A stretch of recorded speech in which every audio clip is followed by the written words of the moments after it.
Hello everyone. तो आज की इस वीडियो में हम बात करने जा रहे हैं जो संस्कृत का आपका तीसरा चैप्टर है अलस कथा, उसके मोस्ट वीवीआई ऑब्जेक्टिव क्वेश्चनों को।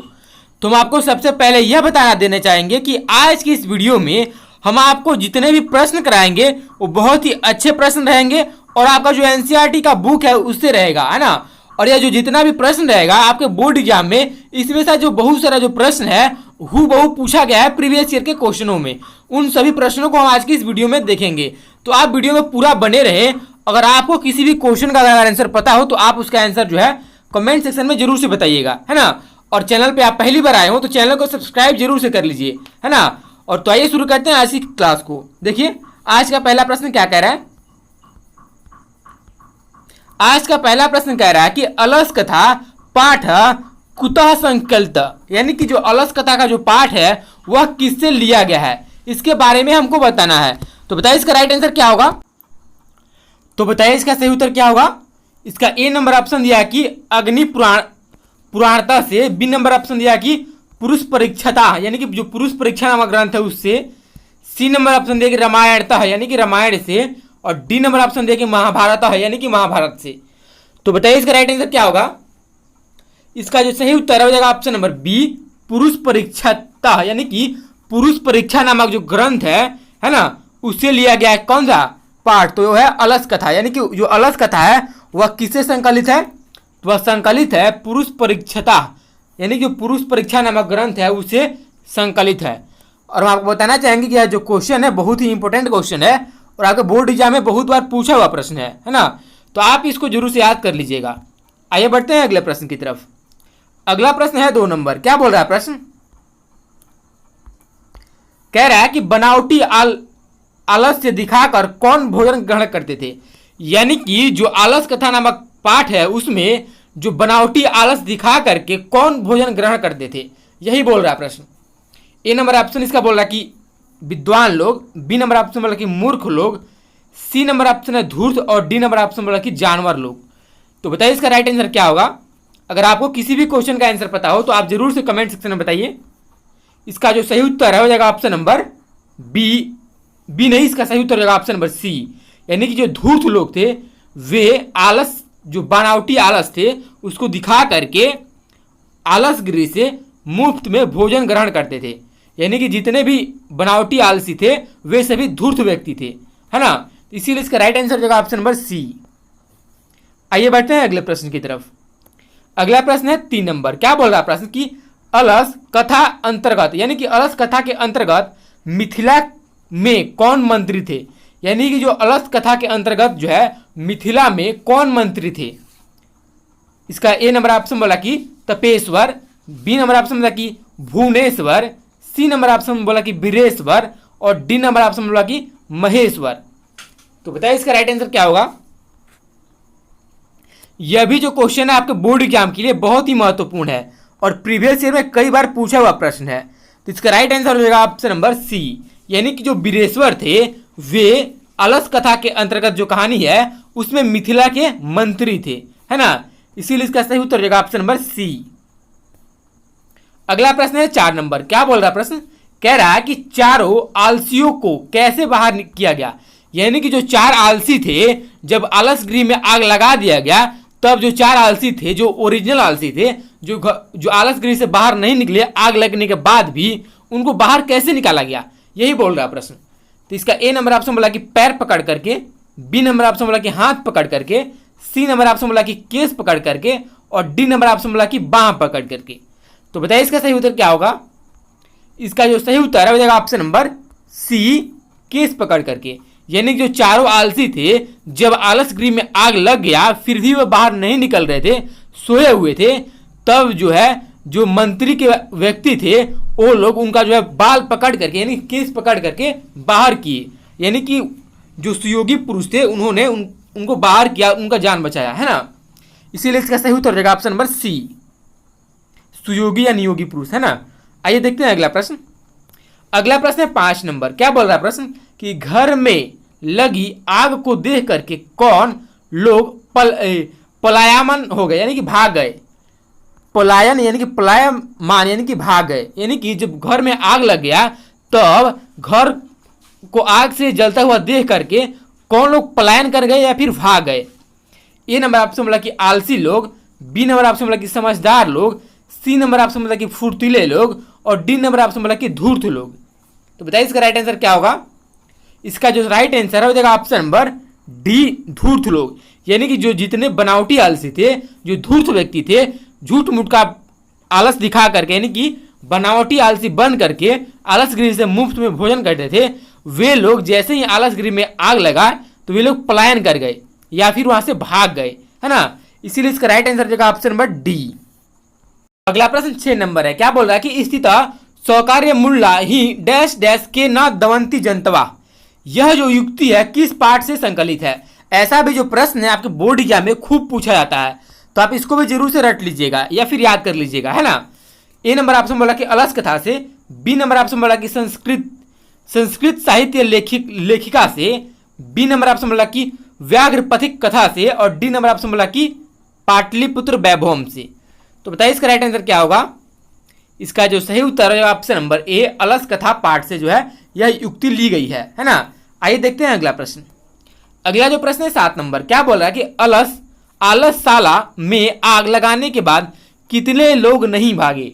यानी कि जब आलस गृह में आग लगा दिया गया और चारों तरफ से आलस गृह आग से जलने लगा, उसके बावजूद भी उसमें कितने लोग सोए रहे या फिर नहीं भागे? तो इसका राइट आंसर क्या होगा? इसका जो राइट आंसर हो जाएगा ऑप्शन नंबर सी, 4 लोग। यानी कि जो ओरिजिनल आलसी थे, है ना, वे लोग नहीं भागे, है ना। इसीलिए इसका राइट आंसर हो जाएगा ऑप्शन नंबर सी, 4 लोग। आइए बढ़ते हैं अगले प्रश्न की तरफ। अगला प्रश्न है 8 नंबर। क्या बोल रहा है कि आलसशाला में आग क्यों लगाई गई? यानी कि जो आलसशाला था, जो आलसियों के लिए बनाया गया था, उसमें फिर आग क्यों लगा दिया गया? तो इसका राइट आंसर क्या होगा बताइए? इसका जो राइट आंसर है वह हो जाएगा ऑप्शन नंबर बी, आलसियों की परीक्षा लेने के लिए आलस गृह में आग लगाया गया, है ना। जब जो मिथिला के मंत्री थे वीरेश्वर, उन्होंने जब आलसियों की सहायता हेतु आलस गृह बनवाया और उसमें आलसियों को भोजन देने लगे और उनको सुख सुविधाएं देने लगी ताकि वे भूख के मारे मरे नहीं, है ना।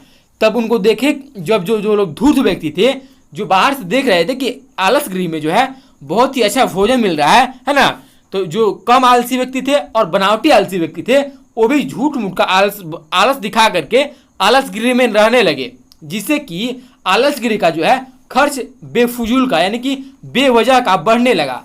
उसी की परीक्षा हेतु आलस गृह में आग लगाया गया ताकि जांच हो सके कि ओरिजिनल आलसी इसमें से कौन है ना। और जो ओरिजिनल जो आलसी थे, 4 जो ओरिजिनल आलसी थे, आग लगने के बाद भी आलस गृह में बने रहे, और जितने भी धूर्त और नकली आलसी थे वे लोग उसमें से भाग गए, है ना। इसी का जांच करने के लिए आलस गृह में जो है आग लगाया गया था। तो उम्मीद करता हूं आप सभी को यह क्वेश्चन अच्छे तरह से समझ में आ गया होगा, है ना। आइए बढ़ते हैं अगले प्रश्न की तरफ। अगला प्रश्न है 9 नंबर। क्या बोला कि वीरेश्वर कौन था? यानी कि जो वीरेश्वर थे वे कौन थे? ए नंबर आपसे बोला कि मिथिला के राजा, बी नंबर आपसे बोला कि मिथिला के मंत्री, अगला ऑप्शन है मिथिला के राजकुमार, और अगला ऑप्शन है कि मिथिला का संतरी। तो बताइए इसका राइट आंसर क्या होगा? उम्मीद करता हूं आप सभी को इसका आंसर पता होगा। इसका राइट आंसर हो जाएगा ऑप्शन नंबर बी, मिथिला के मंत्री। यानी कि जो वीरेश्वर थे वे क्या थे? तो मिथिला के मंत्री थे। इसीलिए इसका सही उत्तर होगा ऑप्शन नंबर बी। अगला जो प्रश्न है वह है 10 नंबर। क्या बोल रहा है प्रश्न कि अलस कथा पाठ किस ग्रंथ से संकलित है?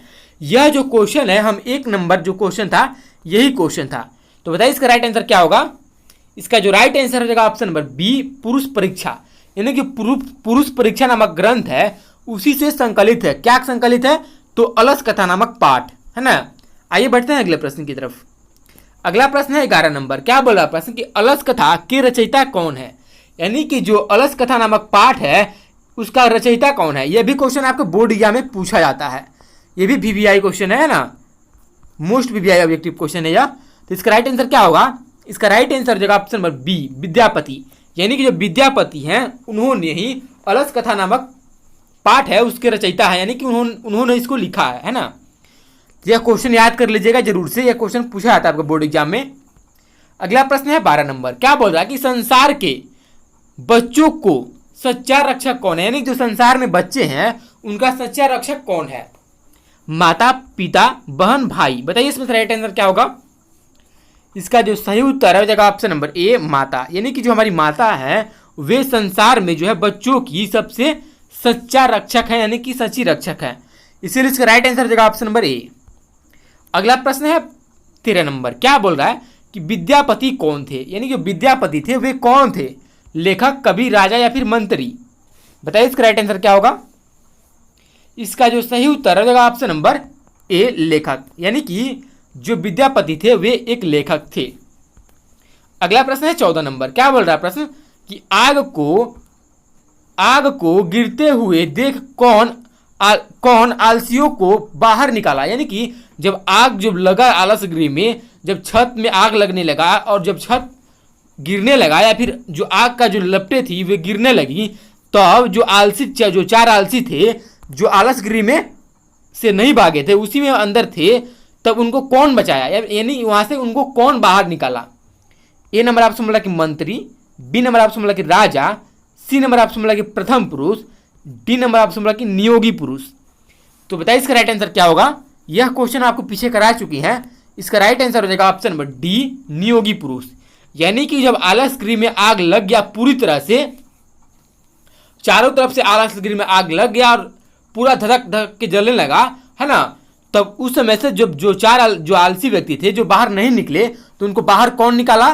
तो नियोगी पुरुष निकाले। और वो कैसे निकाले? तो उनका जो बाल था उनको घींच करके, बाल पकड़ करके बाहर खींचे, है ना। आइए देखते हैं अगला प्रश्न। अगला प्रश्न है 15 नंबर। क्या बोला कि भूखा रहना कौन पसंद करता है? यानी कि भूखा रहना कौन पसंद करता है? परिश्रमी व्यक्ति, आलसी व्यक्ति, मूर्ख व्यक्ति या फिर विद्वान व्यक्ति? तो इसका राइट आंसर क्या हो जाएगा? इसका जो सही उत्तर हो जाएगा ऑप्शन नंबर बी, आलसी व्यक्ति। जो आलसी व्यक्ति होते हैं वे भूखा रहना पसंद करते हैं। अगर उनको कोई भोजन ना दे तभी वो वैसे ही रह सकते हैं, है ना। आइए बढ़ते हैं अगले प्रश्न की तरफ। अगला प्रश्न है 16 नंबर। क्या बोला कि लोकप्रिय मिथिला कवि कौन थे? यानी कि जो मिथिला के कवि थे लोकप्रिय, वे कौन थे? प्रेमचंद्र, दिनकर या फिर मैथिली गुप्त या फिर विद्यापति? तो बताइए इसका राइट आंसर क्या होगा? इसका जो सही उत्तर हो जाएगा ऑप्शन नंबर डी। आइए बढ़ते हैं अगला प्रश्न। अगला क्वेश्चन देखते हैं। अगला क्वेश्चन है 17 नंबर। क्या बोल रहा है? पुरुष परीक्षा किस भाषा में लिखित है? यानी कि जो पुरुष परीक्षा नामक ग्रंथ है वह किस भाषा में लिखा गया है? संस्कृत में, हिंदी में, मैथिली में या फिर अवधी में? तो हम आपको बताना चाहेंगे कि यह भी जो प्रश्न है आपके बोर्ड एग्जाम के दृष्टिकोण से बहुत ही अच्छा है। अगर आप इसको रट लेते हैं या फिर समझ लेते हैं या फिर याद कर लेते हैं, है ना, या फिर अपने बोर्ड एग्जाम के लिए तैयार कर लेते हैं तो बहुत ही अच्छा रहेगा। तो इसका राइट आंसर क्या हो जाएगा? इसका राइट आंसर हो जाएगा ऑप्शन नंबर ए, संस्कृत में। यानी कि जो पुरुष परीक्षा नामक ग्रंथ है वह किस में लिखा गया है? तो वह लिखा गया है संस्कृत में। आइए बढ़ते हैं अगले प्रश्न की तरफ। अगला जो प्रश्न है वह 18 नंबर। क्या बोल रहा है? बीरेश्वर अनाथों को क्या देते थे? यानी कि जो बीरेश्वर थे मिथिला के मंत्री, वे अनाथों को क्या देते थे? भोजन, विद्या, पैसा या फिर कलम? बताइए इसका राइट आंसर क्या हो जाएगा? इसका जो सही उत्तर हो जाएगा ऑप्शन नंबर ए, भोजन। अगला प्रश्न है 19 नंबर। क्या बोला है कि अलस कथा पाठ में किस दोष का वर्णन है? यानी कि जो अलस कथा पाठ है इसमें किस दोष का वर्णन है? आलस्य का, चतुराई का, अंधा का या फिर बहरा का? तो बताइए इसका राइट आंसर क्या हो जाएगा? सबसे इजी प्रश्न है, बताइए इसका राइट आंसर क्या होगा? इसका सही उत्तर हो जाएगा ऑप्शन नंबर ए, आलस्य का। यानी कि आलस के बारे में इसमें उसके दोष का और उसके गुण का वर्णन किया गया है। किसमें? तो आलस कथा में, है ना। इसीलिए इसका राइट आंसर हो जाएगा ऑप्शन नंबर ए। अगला प्रश्न 20 नंबर। क्या बोल रहा है? पुरुष परीक्षा ग्रंथ में किसके गुणों का वर्णन है? यानी कि जो पुरुष परीक्षा नामक ग्रंथ है उसमें किसके गुणों का वर्णन है? दानव का, मानव का, देवता का या फिर पशु का? बताइए इसका राइट आंसर क्या होगा? इसका जो राइट आंसर है आपको बताना है कमेंट सेक्शन में। हम इसका राइट आंसर नहीं बता रहे हैं। देखते हैं कितने बच्चे जो है अच्छे से पढ़े हैं इस पाठ को, है ना। आइए देखते हैं इसका राइट आंसर क्या होगा। इसका राइट आंसर नहीं दिखा रहे हैं ना। अगला प्रश्न देखते हैं। देखिए अगला जो प्रश्न है 21 नंबर। क्या बोल रहा है प्रश्न की आलसियों का रक्षक कौन होता है? यानी कि जो आलसी व्यक्ति होते हैं उनका रक्षक कौन होता है? बलवान, दयावान, पिता या फिर पुत्र? बताइए इसका राइट आंसर क्या हो जाएगा? इसका जो सही उत्तर हो जाएगा ऑप्शन नंबर बी, दयावान। यानी कि आलसियों के रक्षक कौन होते हैं? तो वे होते हैं दयावान व्यक्ति। देखते हैं अगला प्रश्न। अगला प्रश्न है 22 नंबर। क्या बोल रहा है? बोल रहा है प्रश्न कि पुरुष परीक्षा किस रूप में विभिन्न मानव गुणों के महत्व का वर्णन करता है? यानी कि पुरुष परीक्षा नामक जो ग्रंथ है वह किस रूप में या फिर किन, वह जो ग्रंथ है वह मानव के किन गुणों का के महत्व का वर्णन करता है, इसके बारे में बताना है। ए नंबर ऑप्शन बोला कि पद रूप में, बी नंबर ऑप्शन बोला कि श्लोक रूप में, सी नंबर ऑप्शन बोला कि नाटक रूप में, और डी नंबर ऑप्शन बोला कि कथा रूप में। तो बताइए इसका राइट आंसर क्या होगा? इसका जो सही उत्तर है हो जाएगा ऑप्शन नंबर डी, कथा रूप में। यानी कि इसका जो सही उत्तर है वो हो जाएगा ऑप्शन नंबर डी, इस कथा रूप में। यानी कि जो पुरुष परीक्षा नामक ग्रंथ है वह मानव के गुणों का किस रूप में वर्णन करता है? तो वह करता है कथा के रूप में, है ना। अगला प्रश्न 23 नंबर। क्या बोल रहा है कि नीतिकार आलस्य को क्या मानते हैं? यानी कि जो नीतिकार हैं वे आलस्य को क्या मानते हैं? मित्र मानते हैं, राजा मानते हैं, शत्रु मानते हैं या फिर गुण मानते हैं? बताइए इसका राइट आंसर क्या होगा? इसका जो सही उत्तर हो जाएगा ऑप्शन नंबर सी, शत्रु मानते हैं। अगला प्रश्न 24 नंबर। क्या बोल रहा है कि अलस कथा पाठ किस प्रकार की कथा है? यानी कि जो अलस कथा नामक पाठ है वह किस प्रकार की कथा है? पद्यात्मक, व्यंग्यात्मक, रसात्मक या फिर कथात्मक? तो बताइए इसका राइट आंसर क्या होगा? इसका जो राइट आंसर हो जाएगा ऑप्शन नंबर बी, व्यंग्यात्मक। अगला जो प्रश्न है वह 26 नंबर। क्या बोल रहा है प्रश्न कि सारे सुखों का मूल्य क्या है? यानी जितने भी सुख है उनका मूल्य क्या है? विघटन, युद्ध, संगठन या फिर परीक्षा? बताइए इसका राइट आंसर क्या होगा? इसका जो राइट आंसर हो जाएगा ऑप्शन नंबर सी, संगठन। अगला प्रश्न है 27 नंबर। क्या बोल रहा है कि आलसियों के घर में आग कौन लगवाता है? यानी कि आलस गृह था उसमें आग कौन लगवाया? राजा, मंत्री, शत्रु या फिर योग पुरुष? बताइए इसका राइट आंसर क्या होगा? इसका जो राइट आंसर हो जाएगा ऑप्शन नंबर डी, योग पुरुष। यानी कि जो योग पुरुष थे उन्होंने ही आलसियों के गृह में आग लगवाया था। क्यों लगवाया था? तो उनकी परीक्षा लेने के लिए कि इसमें से कौन से जो है ओरिजिनल आलसी हैं और कौन से जो है नकली आलसी हैं। अगला प्रश्न है 28 नंबर और यह जो प्रश्न है आपके बोर्ड एग्जाम के लिए बहुत ही इंपॉर्टेंट है।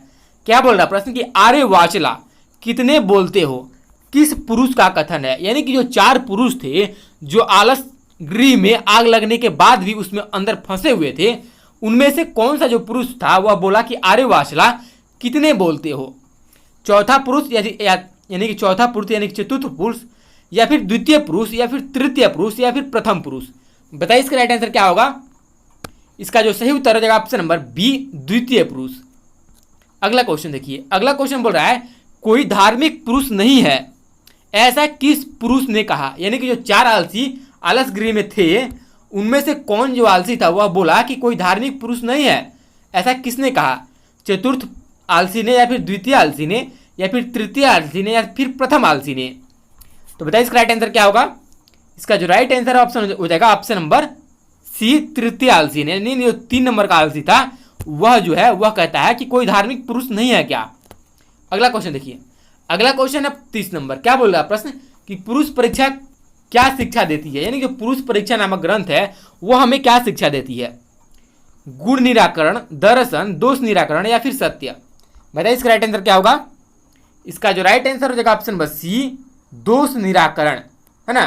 तो उम्मीद करता हूं आप सभी को यहाँ पे हम 30 प्रश्न कराए इस वीडियो लेक्चर में। उम्मीद करता हूं आप सभी को अच्छे से समझ में आ गया होगा। अगर आपको किसी भी क्वेश्चन में डाउट हो तो आप कमेंट सेक्शन में जरूर से पूछ लीजिए, है ना। तो इस वीडियो को यहीं पर समाप्त करते हैं। अगर आपको वीडियो अच्छा लगा हो तो वीडियो को जरूर से लाइक कर दीजिएगा, है ना। और चैनल पर पहली बार आए हो तो जो लाल कलर का बटन है उसको दबा करके बेल आइकन को जरूर से दबा लीजिएगा, ऑल प्रेस करके, है ना। और इस वीडियो को अपने दोस्तों में जरूर से शेयर कीजिएगा, है ना। तो इस वीडियो को यहीं पर समाप्त करते हैं। तब तक के लिए जय हिंद, वंदे मातरम।